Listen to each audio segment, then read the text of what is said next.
coffee, and that's of course Maxwell House.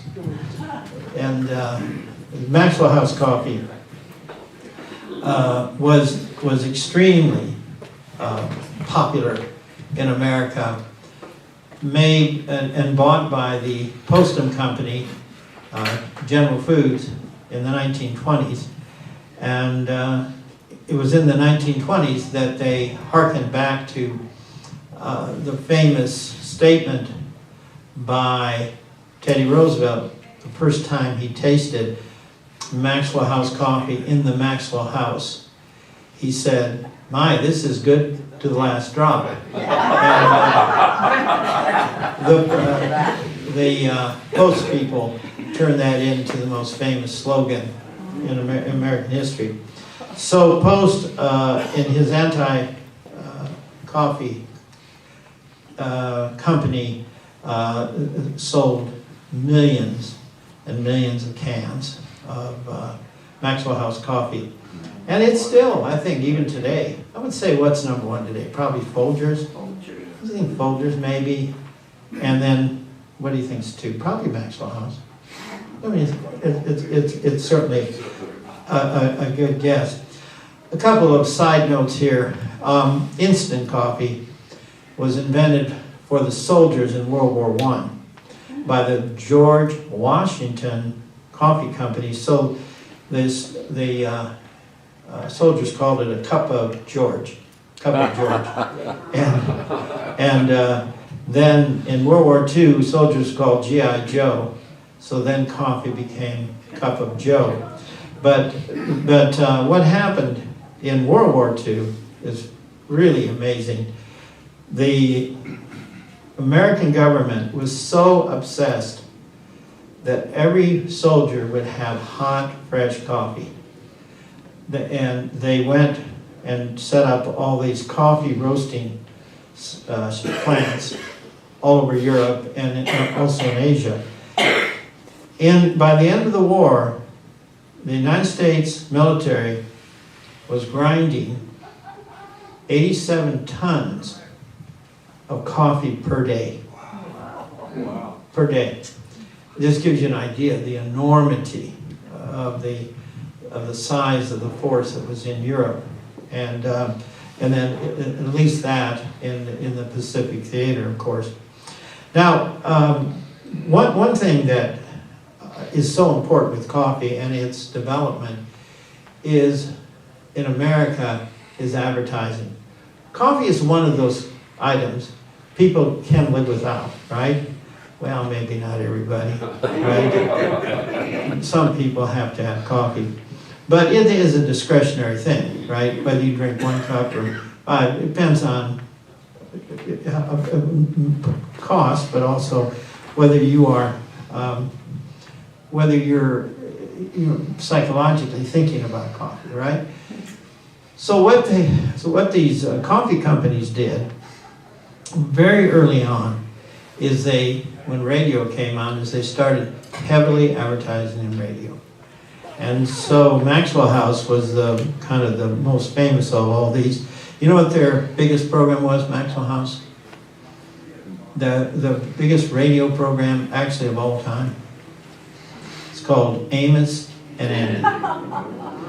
And Amos and Andy went on the air for Maxwell House for years and years and years and years. Now, this is hard for me to believe, but I have people that knew this and did this. They said that theaters would not, in New York, for example, Broadway shows would not start until after Amos and Andy was on. But movie theaters in small towns would, before the movie came on, would go plug into the radio and play Amos and Andy, because people wouldn't come. They wouldn't come to see the movie if they were going to miss an episode of Amos and Andy. Now I'm an MP3 player. I downloaded hundreds of these Amos and Andy shows and listened to them. Primarily with my son Taylor. The writing is so brilliant, you just can't imagine anything as good as Amos and Andy. Jimmy. Was that still true in the South, though? Well, yeah, now that's exactly. This is... Because, you know, they wouldn't let Yeah. anything that had Yeah, I know. colored actors or actresses, The- because they called it back then, Well, be shown in again, the South. Freeman Godston and Charles Corral, you know, were white men playing. So there is this blackface kind of thing where this is okay because they're somehow entertaining, you see. Entertainers, they thought of black people as entertainers or athletes or this kind of thing. And so I think that, yeah, I think they did, some of this was in the South too. Wouldn't that be like minstrel shows, Paul? Because Yeah. it was white actors playing back like that. That is absolutely correct. And in fact, Maxwell House spent a lot of money just before, but see, again, this was the genius of Post and then his daughter, Margie Merriweather Post. They understood the importance of advertising. So speaking of this minstrel show, they went on the air with a minstrel show in 1933 called the Maxwell House Showboat. The musical Showboat had come out, and so they took that idea and turned it into a variety show. And it was the same kind of thing. By the way, this is an aside, but I think you'll find it of great interest. There's two characters, iconic American characters, that still harken back to these kind of racist days. And one of those is Aunt Jemima, and the other one is Uncle Ben. So this morning I was doing some reading on this.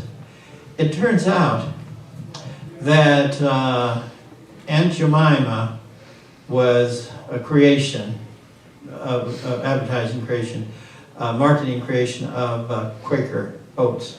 They own this name, and they hired this lady. They came to Dallas. Quaker Oats people came to Dallas. Now I give you not. Why would they come to Dallas? Well, because they were looking for a certain person. And they hired this lady. See if I can find her name. Lillian Richards. They hired it as Aunt Jemima. And so Aunt Jemima, now she wasn't the first Aunt Jemima. The first Aunt Jemima was in St. Louis, but she became the most famous, the most iconic of the Aunt Jemimas. Lillian Richards, she was from Hawkins, Texas.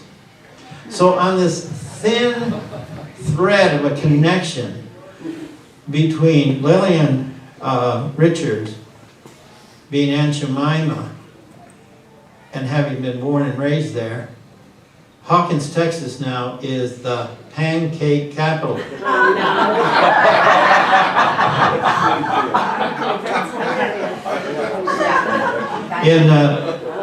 In the 1930s, Forrest Mars. Anybody ever heard of Forrest Mars? You ever heard of Mars bars?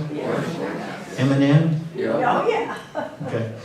So Forrest Mars went to England, and there he learned about this concept of rice conversion, where you take rice, which takes a long time to cook. So it's called parboiling, but there was a special process in England that he bought and brought back and set up a plant in Houston, Texas. And Forrest Mars said that Uncle Ben was one of the rice farmers down there in South Texas who grew rice for what became then in 1946 Uncle Ben's rice. So it is possible, if you want to look at it a certain way, that both Aunt Jemima, the iconic Aunt Jemima, and the iconic Uncle Ben both were from Texas. So Maxwell House later in the 30s switched to Edgar Bergen and Charlie McCarthy. Now, Sam and I remember this. The rest of you are too young. Chris, you're just a kid. Oh, you do? Do you remember Charlie McCarthy? Edgar Bergen and Charlie McCarthy. Anyway, again, if you listen to these radio shows, Edgar Bergen and Charlie McCarthy, it's stunning. But in these cases, Edgar Bergen wrote most of it. Amazingly clever and fantastic. And then also Fanny Bryce, Baby Snook's character was also on the air. So all these famous radio shows were on the air for Maxwell House. One more little detail here, and then I've got to quit. David, I understand time.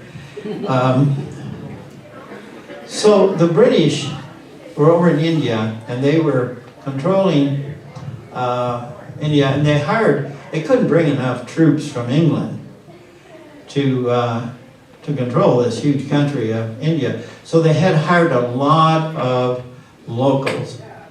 And one of the problems they had is that these English troops would wear their wool outfits, very hot and so forth.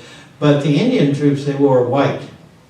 But the problem was, particularly up in they called the Punjab and up in Pakistan and so on, which again was part of India in those days, the white very quickly in that dusty climate would get very dirty. And so somebody came up with an innovation, and they said, let's take that white cloth and dye it in coffee. Now the word up there for coffee is khaki. So you see what I'm wearing today? I'm wearing my khakis, right? I'm wearing my coffee dyed pants. And there's quite a range, by the way. You can have lighter and darker. Sometimes they kind of go off into the green. But the word khaki is very, very well known to us. But it comes from this Indian word for coffee, which is what they used to dye with. Amazing. Now, I have a cliffhanger. But this cliffhanger is for 2 weeks. I'm going to give you 2 weeks to work on this one, because this is a really tough one, okay? Dallas, Texas is known for the founding creation, birthplace of 3 great American institutions. I would say iconic institutions. 3 great institutions.